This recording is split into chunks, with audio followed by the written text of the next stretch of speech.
Hello, everyone. So, this is, I think, probably one of the most important topics that I'll be covering, and it is on fatty liver. So, in this topic, I will briefly talk to you about the definitions for fatty liver. I mean, what is fatty liver, and what are the causes for it? How do we approach it? How do we diagnose it? How do we treat it?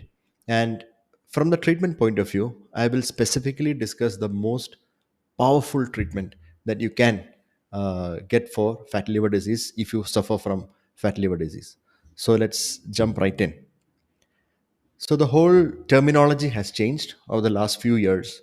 Previously, what was known as fatty liver disease is now medically known as steatotic liver disease. Now, this was done uh, through consensus meetings from various hepatology societies across the world, and they have decided that the term fatty is stigmatizing. So let's call it its realistic name, which is steatotic liver disease, which means fat deposition in the liver. Now, if you look at this beautiful image here, it shows that there are different types of fatty liver disease, right? So we just say fatty liver disease, and we are okay with it in for a layman's from a layman's perspective. But fatty liver disease is very complex, and this is the definition and uh, the reasons for fatty liver right here on this image. So we have fatty liver due to metabolic dysfunction, which is basically metabolic disorders like diabetes, overweight and obesity, hypothyroidism, high cholesterol, high triglycerides, etc. So that comes under MASLD, that is metabolic dysfunction associated steatotic liver disease. In this video, I'll be using the term fatty liver disease for metabolic dysfunction associated liver disease just to make it easier so that people understand it better. And I don't keep talking about these technical terms. Let's keep it simple. So the MASLD, or the metabolic dysfunction associated steatotic liver disease, previously which was known as NAFLD, is of two types. That is MASL, that is there is just fat in the liver without any inflammation or scarring. And once that happens, it becomes MASH, that is MASH. So these are the two conditions under what we previously used to call as non-alcoholic fatty liver disease. Now let's skip this part and move on to the next one. I'll come back to that, the middle part, later on. So the next association of steatotic liver disease or fatty liver disease is alcohol. So if somebody is consuming a significant amount of alcohol, then that makes it alcohol related fatty liver disease, which can later progress to alcohol related cirrhosis also. Now, there are various rare causes for fatty liver disease, which includes drug-induced fatty liver disease. There are certain drugs like certain corticosteroids, steroid drugs, cancer chemotherapeutic agents, certain drugs that we give patients for epilepsy, that is to control seizures, like sodium valproate. These can cause fatty liver. Also, drugs like herbals and dietary supplements, for example ayurvedic formulations or homeopathic formulations which contain alcohol, or ayurvedic formulations which contain a lot of fats in them known as legumes, or asavas or aristams which contain alcohol. Even these can cause fatty liver. So it's important that we identify what the cause for fatty liver is so that we can actually treat the cause and so that the effect actually ceases.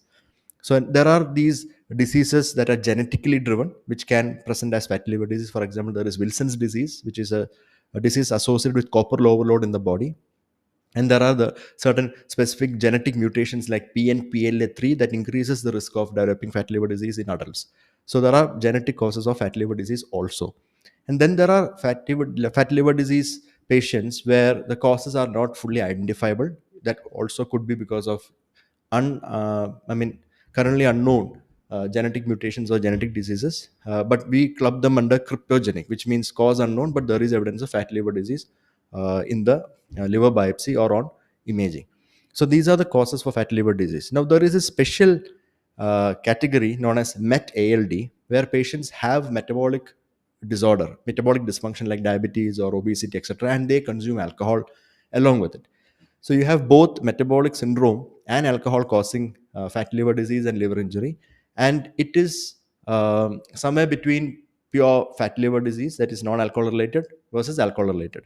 So if the intake of alcohol is averaging about 210 grams to 280 grams per week, or 30 grams to 40 grams per day, and this is in males and females, then we call this as met ALD. So that is alcohol with metabolic dysfunction.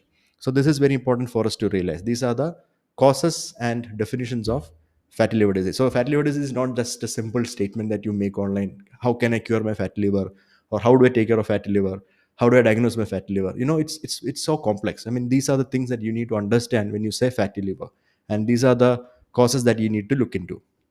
Now, how do you know that this is metabolic syndrome related fatty liver? So these are the criteria for it. So the first terminology that we used to have was NAFLD, that is given at the top. The second is MAFLD, which is metabolic dysfunction associated fatty liver disease. Now that F has become S, which is steatotic. So now we have MASLD, that is a new term. Now, who are the patients who we can very clearly say that they have fatty liver because of a metabolic syndrome? So for that to happen, they need to have at least 1 out of 5 cardiometabolic criteria. So what are the criteria? One is BMI more than 25 kilogram per meter square, or a waist circumference more than 94 centimeters in male and 80 centimeters in female. Or the patient should have a high blood pressure. They should have high triglycerides, that is above 150, above or equal to 150. They should have high plasma, low plasma HDL, which is less than or equal to 40. A serum fasting glucose more than 100, or presence of diabetes or pre-diabetes. So any of these criteria is met, and you have a patient with fatty liver on ultrasound or on a liver biopsy, you can call, in the absence of alcohol use, significant alcohol use, you can call this as metabolic syndrome associated fatty liver disease, which is basically your previously what we used to call as non-alcoholic fatty liver disease. But if they have significant alcohol use, then they become ALD, that is alcoholic liver disease, or alcohol related fatty liver disease. And if they have non-significant alcohol consumption, that is they are consuming alcohol but it is not very significant, like I explained in the previous slide, then it becomes met ALD, that is metabolic syndrome with alcohol. Now, why is this important? It is because of this. So imagine a person has a very healthy liver and he has one of these metabolic traits, metabolic diseases, for example diabetes or obesity, poor physical activity. So about more than 1/3 of them can develop a fatty liver, that is MASL, which is just fat deposition in the liver. So for us to identify fat in the liver on ultrasound, we need to have at least 5% of total liver cells containing fat droplets or fat deposits. Only then we can, on an ultrasound, actually find out that there is fat. So if when that happens, we call it as fatty liver on ultrasound. Now, these patients who have just fat in their liver cells, some of them can actually progress to a stage known as MASH, which is fat with inflammation and scarring in the liver. Now, this is about 12 to 40% that progress to MASH within 8 to 10, 8 to 13 years. So, on an average, in about 10 years, patients who consistently have this fatty liver, that is MASL, that is non-alcoholic fatty liver, they can progress to a stage where the fat can cause inflammation and fibrosis. And this is in 12 to 40% of patients. Now, about 35%, that is more than 1/3 of patients with fat, inflammation, and scarring, can progress to higher levels of scarring, that is fibrotic liver disease, in about another 5 to 8 years' time. That is, if their causes for this fat liver is still remaining unchecked. Now, 15% of those with fibrotic liver disease can actually advance to, cirrhosis, and thereby various complications associated with cirrhosis. But now look at this picture. You can actually see there are these lines, blue lines going back, which means fatty liver disease, advanced fibrosis, inflammation, all of these are actually reversible. You can actually reverse fatty liver disease. You can actually reverse advanced fatty liver disease, advanced fibrosis, even early cirrhosis you can actually reverse if you control the causes for fatty liver. So in this scenario, we're talking about only non-alcoholic fatty liver disease, where it is associated with diabetes and high blood pressure and obesity, etc. Very interestingly and very importantly, please note the liver that is shown at the bottom. It shows that somebody who has a fatty liver and associated metabolic syndrome, and somebody who has fat with inflammation and scarring, or somebody who has developed cirrhosis due to non-alcoholic fatty liver, the chances of them developing liver cancer is 2.5 to 13% per year, depending on the stage of the fatty liver. So this is, I'm not talking about grade of fat liver, which is what you see in the ultrasound, grade 1, 2, 3, which are patterns of fat deposition, not severity of the liver disease. So please don't worry about these grades. I'm talking about the stage of fatty liver, which is the stage of just fat deposition, a stage of inflammation and fibrosis, a stage of advanced scarring, and stage of cirrhosis. Now, in these stages, even with just fat deposition in the liver, the risk of cancer is about 2.5% per year. So, it is important for us to realize that it is important for us to reverse fatty liver if it is associated with metabolic diseases. And you have to control these metabolic diseases, uh, you know, immediately, or you have to be serious about it and not just let it go like that. Don't ignore it. Now, once again, just to summarize, so we have a patient, who underwent executive health checkup, and they identified that his liver functions were slightly abnormal. An ultrasound shows a bit of fatty liver, grade one or grade two, grade three, whatever it is. So next step is to look at if this person has any metabolic diseases. For example, diabetes, overweight, obesity, hypothyroidism, high waist circumference, low HDL, high triglycerides, etc. If that is there, then you ask them about the history of alcohol. So if there is no significant alcohol history, then that directly goes to non-alcoholic fatty liver disease. If there is some amount of alcohol consumption, but it is not very significant, then that goes to MET-ALD, which is metabolic syndrome with alcohol consumption. But if it goes beyond significant alcohol consumption, that is about more than 20 grams per day of alcohol, that is ethanol, in women, and more than 30 grams per day in men, then that actually goes towards alcohol related fatty liver disease. So this is how we identify and define the causes for fatty liver. Now, very importantly, so now we have this patient who has non-alcoholic fatty liver. He has no alcohol consumption, so, and he has diabetes or obesity or whatever. So there is a patient with NAFLD. What next? So we do something known as a FIB4 scoring. So please understand that doctors who treat you with medications, multiple medications, including liver supplements, etc., just by looking at the grading of fatty liver on the ultrasound, they are doing it wrong. They are unnecessarily treating you with medications which you do not require, for which you are wasting money, either because they are ignorant about the fact that they don't know how to approach a patient with fatty liver disease, or another reason, like they want to improve their business. Fat liver disease is a fantastic condition where doctors can just prescribe a lot of things by fear mongering the patient into buying a lot of supplements and medications, telling them that this is going to help your liver, when in fact it will not.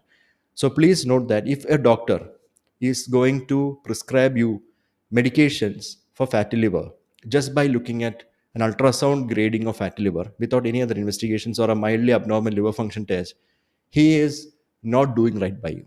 He is actually cheating you. It is business of healthcare and not real, practically good patient care. So how do we go about this? Next step is to look at FIB4 scoring. So you have fat liver on the liver ultrasound, or you have a fat liver or abnormal liver test. You have these metabolic diseases. You look at FIB4. I'll tell you what FIB4 is in the next slide. So if the FIB4 score is less than 1.3, you don't have to worry. We reassess FIB4 again after 1 to 3 years. If the FIB4 is 1.3 to 2.67, then you have two ways to go about it. So one is to intensify the management of the metabolic syndrome. So again, here we are not giving you any medications for the liver. We are telling you that please lose weight or control your diabetes or become physically active, sleep well. A lot of these lifestyle changes is what we require. And once that lifestyle changes are being done, then within the first year, we reassess your FIB4. So if that is less than 1.3, you're safe. But if it is still more than 1.3, then we go for the next testing, which is something known as a fibroscan. So fibroscan actually comes here. So a doctor who does not look at FIB4 scoring, who does not look at anything else, and just directly tells you go for a fibroscan, that doctor is also looking to cheat you with medications and supplements, etc. So the fibroscan actually comes here only when the FIB4 is going above 1.3 to 2.67, and with intensified metabolic disease management, weight loss, etc., if the FIB4 score is still more than 1.3, we go for a fibroscan. The fibroscan, if it is less than 8, don't worry, we still go for lifestyle changes only, just for lifestyle changes. If it is more than or equal to 8, the fibroscan, then that is the time when hepatologists actually come into the picture. So you can see that everybody who asks me about fat liver grade 1 or grade 2 or grade 3, I'm sorry, I'm unable to help you because I need to know all of this to tell you if you really have to come and actually meet me. Because all of this that is less than 1.3, 1.3 to 2.67, all these FIP4 scores are managed by primary care physicians, family medicine physicians, endocrinologists, etc. And specialist hepatology consultation is required only if your FIP4 goes above 2.67. And this is very important to realize. And or if the fibroscan goes above 8. Now, I'll come to the fibroscan part also later on, because there are some more things that you need to understand from fibroscan point of view. So please know that FIP4 is the next step after you identify fatty liver on imaging, along with metabolic diseases. Now, what is FIP4? Very interesting, very important. So FIP4 is an online calculator. You can just type in FIP4 and you'll get this. And this is from the website known as MD Calc. And you can actually see that the calculator has four parts to it: age, AST, ALT, and platelet count. So you enter your age, you enter your AST or SGOT or ALT, which is SGPT, and platelet count, and then you'll get a number here. So I've given an example on the other side here. So if you look at this age 46, the person has an AST of 25, ALT of 38, and he's diabetic and obese. Platelet count of 256. Look at this FIP4. It's only 0.73. So there is no actual fibrosis or damage that is happening in the liver. This is a healthy liver. And all he needs to do is to control his diabetes and get his weight down and have a good healthy lifestyle. Now, if this goes above 1.3, then you can either do a fibroscan and get to see how much the liver stiffness is. If it is above more than equal to 8, hepatology referral. If it is less than 8, go again ahead with the lifestyle changes only. Now, this is very important. Now, what about FIP4 uh, specific groups? So you have patients age less than or equal to 35. You have patients who are 36 to 65 years of age and more than or equal to 65. Patients with NAFLD, non-alcoholic fatty liver disease. So FIP4 is actually not very useful for patients who are below 35 years and below. So for them, we have to do an alternative fibrosis assessment. For example, they can directly go for a fibroscan or a shear wave test. But in those who are 36 to 65, which where the FIP4 actually works quite well, these are the thresholds. So less than 1.3, advanced fibrosis is excluded. Advanced scarring, liver damage is excluded. 1.3 to 2.76, further investigation, either with a fibroscan or a shear wave. More than 2.67, it's advanced fibrosis is highly likely. So either you treat them directly or refer to a hepatologist. Now, when it is above or equal to 65 years of age, if the patient is above or equal to 65 years of age, then you have to change the thresholds, the cutoffs. So instead of 1.3, it becomes 2 here. And instead of 1.3 to 2.6, it becomes 2 to 2.67. So just the cutoffs are slightly on the higher side for patients who are above the age of 65 and 65 and above the age of 65. So please remember this when you look at your fibrosis scores. Now, this is a fibroscan. So I think a lot of people do this. And I've had patients who have done about 12 fibroscans a year, that is one per month. And that is because these doctors, they just mislead them into doing fibroscans, and they get these free camps where they just keep going and doing fibroscans unnecessarily without any proper preparation. So in the fibroscan, you can actually see there are two numbers. You can see this blue color here and the orange color here. So the blue color is the fat quantification, that is a cap. So ideally, it should be below 200, which means the liver does not have fat. If it goes above 200, then there is fat. In a very severe fatty liver, about that grade 3 kind of fatty liver, you will have this in 300s and 400s. Now, the next part, that is the orange part, this is the scarring, the fibrosis part. So the fat leads to inflammation, and inflammation leads to scarring in the liver because of liver cell loss. So this is what it reflects. So the scarring is reflected by the stiffness, and in this example, it is 10.4. Now, most important is when you go for a fibroscan, there are certain things that you need to really follow. If not, your fibroscan tests will show either false positive, that is, you may not have the disease, but the fibroscan will say you have a disease, or it will be false negative, that is, you have a disease, but the fibroscan will say that you don't have a disease. So to get these two extremes right, and to get the patients a good fibroscan report, you have to follow a few things. Number one, ideally, you should be overnight fasting for a fibroscan.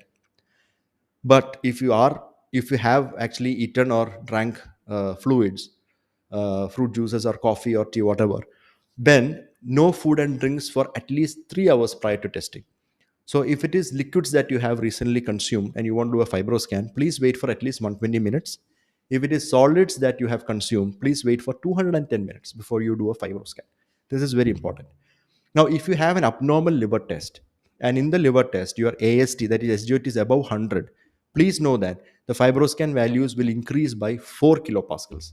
That is, you see this 10 here above that I have shown in that example.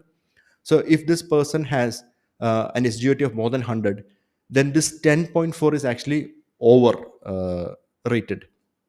You have to reduce 4 in that. So basically, it becomes only 6, which means the stiffness is very less. So please remember that if you have a very high LFT, going for a fibroscan actually can give you a falsely high fibroscan value, which will actually come down when the LFT is also improve. Now, if the person is obese, that is BMI is more than 30, then please make sure that the person who's doing your fibroscan is using an Excel probe. Otherwise, that's the size of the probe that they use. What is this shown in this image here? This woman doing for this person, this man here, that probe that she's holding. This is an M probe, which is the normal medium probe. But for obese people, it has to be an Excel probe, which is actually a much bigger probe. Only then you will get the right reading. Otherwise, your reading is off. Now, if you have been using alcohol, or you have come to a place where they are going to do fibroscan and you want to do a fibroscan, but then you have consumed alcohol, please note that a minimum of 2 weeks of abstinence is required for you to get a proper fibroscan reading. Ideally, 4 weeks of fasting, 4 weeks of abstinence. So you should not drink alcohol for about 4 weeks before you get a proper fibroscan reading. A lot of people do consume alcohol and just want to know how the livers are doing, and they go and do these fibroscans and it comes very high because of recent alcohol use. That doesn't mean that they have cirrhosis or fibrosis. It means that you need to check your fibroscan again after stopping alcohol use for at least 2 weeks, but ideally 4 weeks. So that is about the fibroscan part. Now, fibroscan will give you a lot of readings, right? So the stiffness readings can be from a normal 2 to 5 to 10 to 20 to 30. But please remember that in different causes for the fibrosis, different causes for the liver disease, the fibroscan cutoffs are different for cirrhosis. So when the fibrosis goes above F4 and above, that is when we call it as a cirrhosis liver. Now, a cirrhotic liver, for example, if it is alcohol, the F4 cutoff is 19. So this particular image that I showed, that orange part, if that is 19, only then you call it as cirrhosis in a person with alcohol-related cirrhosis. But if it is hepatitis B, please see this, it's just 12. For alcohol, the cutoff is 19 for cirrhosis. For hepatitis B, it is 12 for cirrhosis. Similarly, hepatitis C, other infections, other types of fatty liver, other types of liver disease, the cutoffs are all different. For example, non-alcoholic fatty liver disease, the cutoff is 14. So if you have a fibroscan value above 14, that means you have cirrhosis, and you need to undergo further testing or treatments. So please know that it's not a single cutoff. Different causes for cirrhosis has different cutoffs on the fibroscan. So you need to look at the fibroscan cutoff based on the cause for your liver disease. It may be non-alcoholic fatty liver, it may be alcohol-related fatty liver. Now, how do we treat? So I just want you to look at this small image here, which is very important, which actually shows no medications. And this is what is more important. You know, look at fatty liver disease management. Where are the drugs written here? There are no drugs absolutely written here. It's written weight loss goals, it's written diet quality, physical activity, lifestyle habits. I mean, I don't know why doctors unnecessarily prescribe medications to treat non-alcoholic fatty liver disease. Medications such as ursodeoxycholic acid. You have very commonly prescribed drugs, ursodeoxycholic acid in the form of Udiliv and Ursocol and Bilefix and Sedogest and whatever. Then you have vitamin E, you have omega-3, you have silimarin, that is milk thistle. You have anti-diabetes drug known as saroglitazar, known by the name of Bilipsa or Lipaglyn. None of this is mentioned here. And these are the actual clinical practice guidelines on the management of fatty liver disease by the European Association of Study of Liver, along with the metabolic societies in Europe. And none of the doctors actually tell patients about this. And this is what they have to do, number one. So look at this for these categories where you have non-alcoholic fatty liver disease and who are overweight and obese, you have weight loss goals. And it is you have to lose some weight for more than or equal to 5% of fat reduction from the liver, uh, about 7 to 10% of weight loss, that is from the baseline, for fibrosis reduction. And if patients are morbidly obese and they cannot do this through weight reductions or diet or lifestyle change, then they have to go for bariatric therapies. So please remember that bariatric surgery is a fantastic treatment option for people with fatty liver disease and morbid obesity with a lot of other cardiometabolic complications which require fat reduction, and which will benefit them. And this can be done through bariatric procedures. It can be surgical or non-surgical bariatric procedures. Maybe I'll make a a topic slide, I mean presentation on that at some other point. And if you have MASLD, that is non-alcoholic fatty liver disease with normal weight, even then physical activity can help you reduce your fatty liver. So please remember all of this. There are no drug treatments here, and everything is dependent on diet and physical activity. A Mediterranean diet is ideal for fatty liver disease patients. I'll make a separate video for this. Minimize processed meat and ultra processed meats, sugar sweetened beverages. Minimize. Nobody's saying avoid. You can have uh, once in 2 weeks a bit a Coca-Cola or some fruit juice. I mean, it's okay, but don't have it regularly. You minimize it. You don't have to stop it. The only thing you have to avoid and stop is alcohol and smoking. That actually impacts fat liver disease. You just have to avoid it, and increase unprocessed and minimally processed foods. This is very important. But the most important and the most powerful uh, treatment for fat liver disease, I'll be coming to that after the next slide. Because in the next slide, I want to talk to you very minimally about drugs for fat liver. Yeah, because people love taking drugs. And I think I should just mention the drugs for fat liver because people are content or satisfied hearing about it. It's just one drug, and that is resmetirom. This was recently approved by the US FDA for treatment of fat liver disease with advanced fibrosis.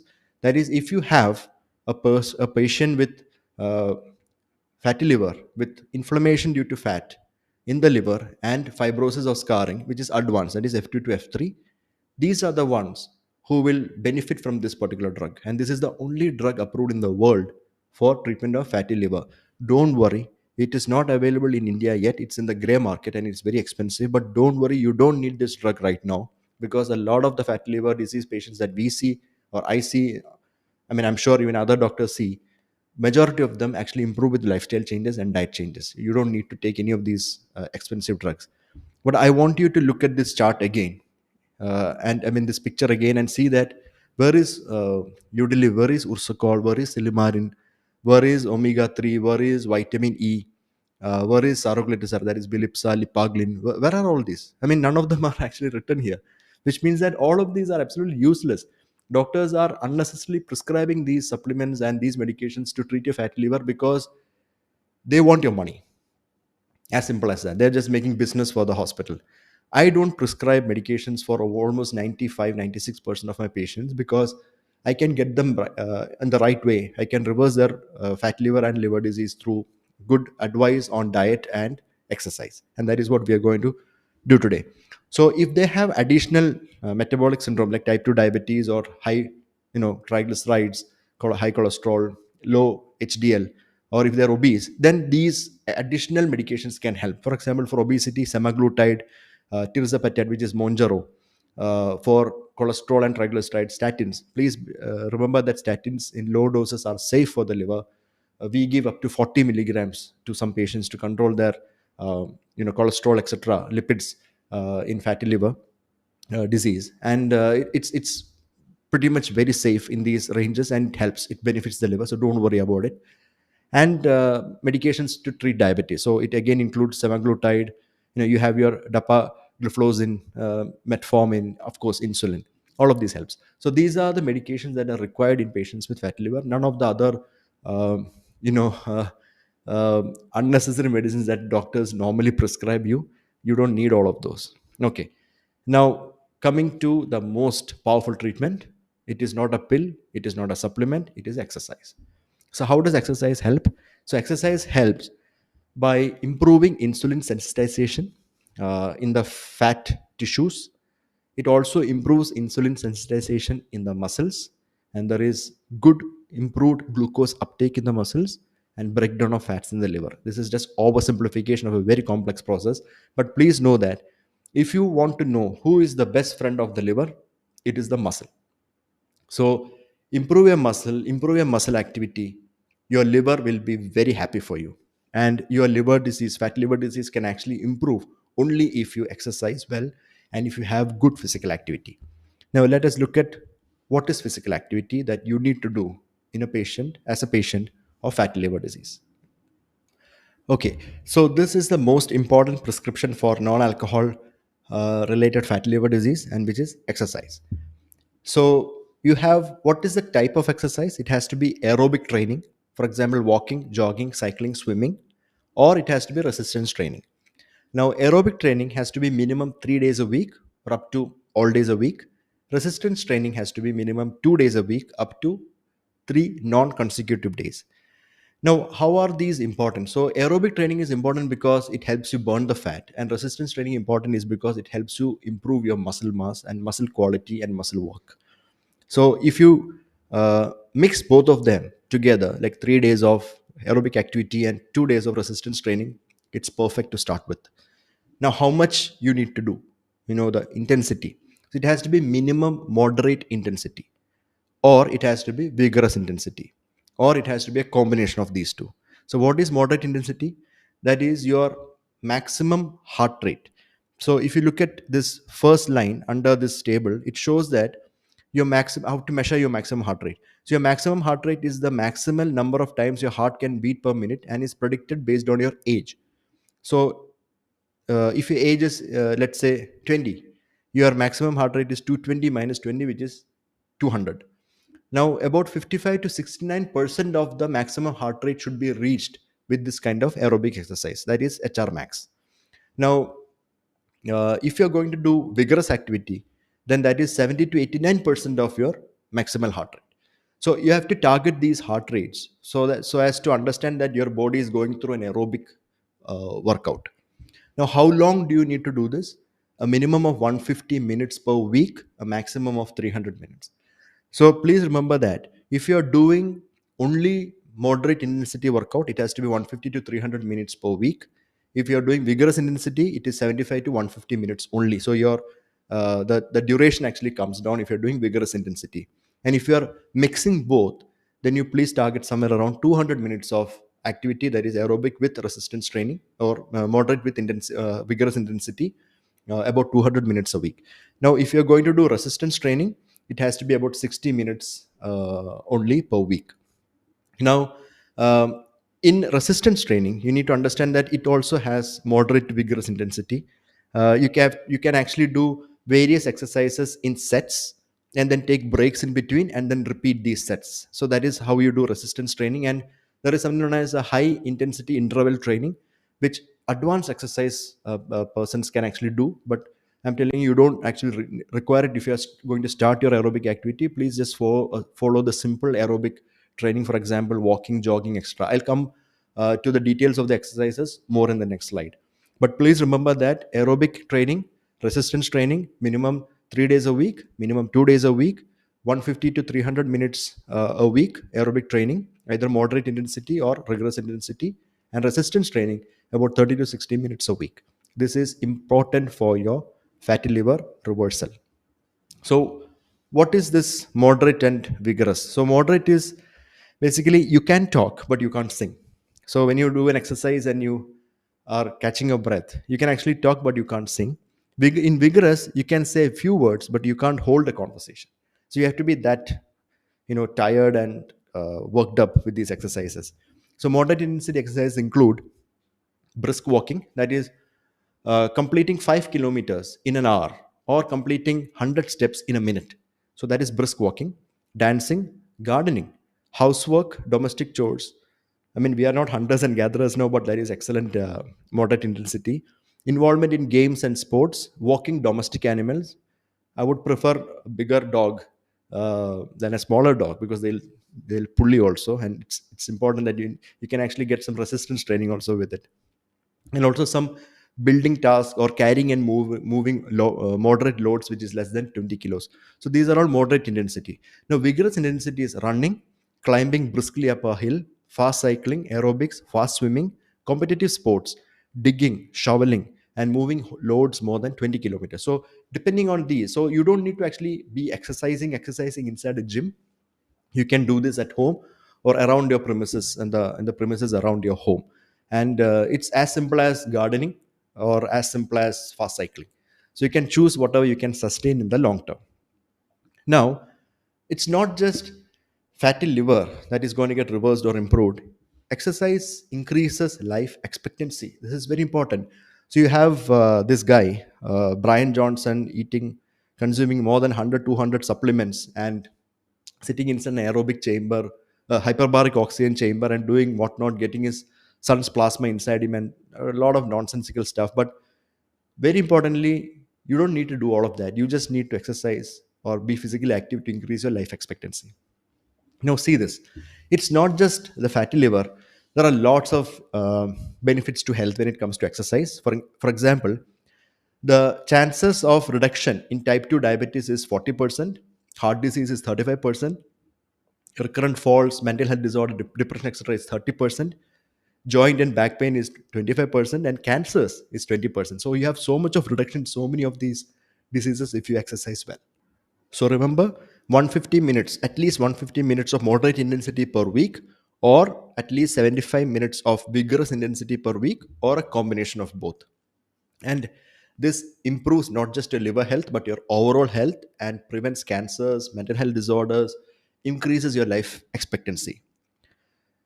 Now, very importantly, a lot of people say that, I mean, even a lot of doctors advise that you have to lose weight, you have to lose weight. You stress the patient out so much that the only thing in their mind is to lose weight, and they actually do a lot of extreme stuff to lose weight. For example, they'll go on a juice diet, or they'll stop eating good nutritious food. They'll starve themselves to lose weight suddenly. But please remember that you don't need to do any of that. If you have fat liver disease, non-alcoholic fatty liver disease, all you need to do is exercise. And you can actually reverse fatty liver without weight loss. This is very important, and there is a paper, a huge meta-analysis, which is the highest level of evidence, which shows that if you, independent of weight loss, if you exercise, then the chances are that 3.5 times more likely that you will achieve clinically meaningful reduction in liver fat. So if you just be physically active, if you just exercise, just forget about losing weight, just be physically active, like I told in the previous slides, about 150 minutes of moderate activity or 75 minutes of rigorous activity, etc. If you just do that, your liver fat can actually reduce, and you don't need to actually lose weight. And this is very important. Now, how long should you be on this task? A minimum of 3 months. So if you exercise, I mean, as per these duration protocols, mode, and all the styles that we have discussed before, if you do that for at least 3 months, only then you will start seeing improvement. So don't exercise vigorously for 2 weeks and expect your liver functions and your liver fat to go. No. Please do this consistently, slow and steady, as per the prescription of duration and dose of the exercise, and do it for 3 months. And you will see that at least 3 months of exercise brings you the benefits that you are looking for with respect to uh, reversing fat liver.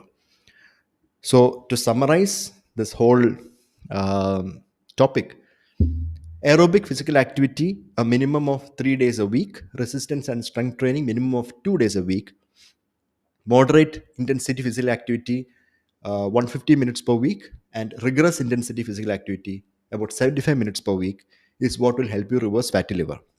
You have to do this for a minimum of 3 months activity to actually find some benefits happening on your liver with respect to reduction of liver fat.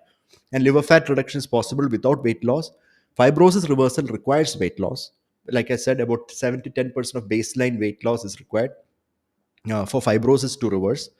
Don't forget to take medicines for metabolic disease, because it's not just lifestyle and diet, but also the medications for diabetes or thyroid disease or cholesterol or high lipids, etc., that will actually help you on top of this. So please remember that taking these medications is not shameful. You can take them, it will benefit you. Build muscles, help the liver, and avoid unnecessary liver supplements, and avoid doctors who prescribe liver supplements, unnecessary liver supplements, just based on an ultrasound report of grade of fatty liver. They are not doctors, they are just there to increase their business and take out money from you. So I hope this session was helpful for you. Until next time, with a new topic, the LiverDoc signing off.